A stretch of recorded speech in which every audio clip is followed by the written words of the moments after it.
what I just noticed, it's really interesting, is that both situations, the person who, I guess, lacks the courage to get curious, ask questions, lacks courage to disrupt the herd, so to speak, by just asking questions. But then also the wolf who is sociopathic, insecure, and doesn't seek to be curious at all, doesn't ask questions. Both, to me, are very selfish because Yeah, it's focused on the self as opposed yeah, to seeking truth, yeah, betterment for others. And so even though they're so different, yeah, fundamentally they're both, selfish and don't help yeah, mankind. yeah. See that this is the perplexing concept, right? I mean, is it not, even though when you do make the choice to be selfless and not selfish, you're still doing it because you desire to do it, right? Hmm. So in the end, all of our actions are selfish. It is for the self, Hmm. you know? And I think that's the point of this point of the wolf and sheep of the Nietzsche, where that concept is coming from. We're everyone is doing it for their selfish end.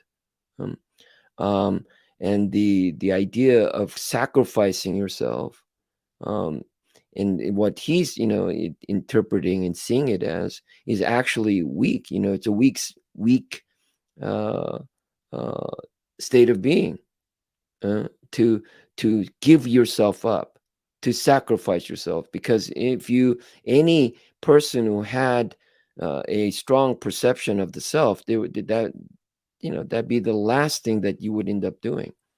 um so that's why he equates that idea with the Christian mentality. To be, it justifies that Christian mentality, to be, it gives some type of empowerment to the ones who are too weak to defend themselves, so they just give up themselves, uh, and they're just uh, weak individuals, and they can't fight for themselves, or so it's somehow making that idea of being weak and meek noble. uh, but in fact, they're just weak. Hmm. Um, but uh, you know, the other the other part about that, sacrificing yourself, in my opinion, right? The idea of sacrificing the individual, to say I'm selfless, I'm helping this people, I'm helping whatever.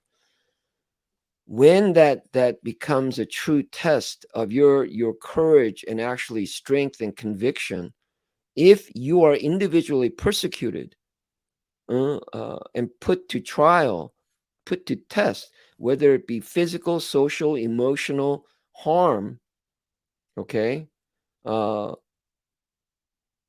uh, uh, and you're sacrificing yourself for the betterment of somebody else, where you did nothing wrong, would you do that?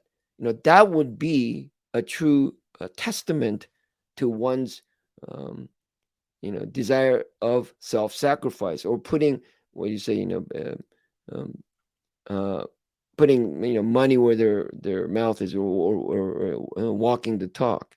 um, that's when you're really going to know that, yes, they're, you know what I'm saying? Because you could say I'm selfless, I'm not selfish, but until you're challenged with that situation, no one's going to know.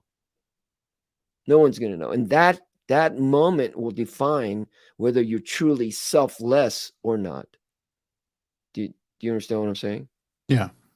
When you're at harm for somebody else, and you did nothing to cause that negative consequence for yourself, and you're going to take it on for somebody else. That to me, I mean, that's sacrifice.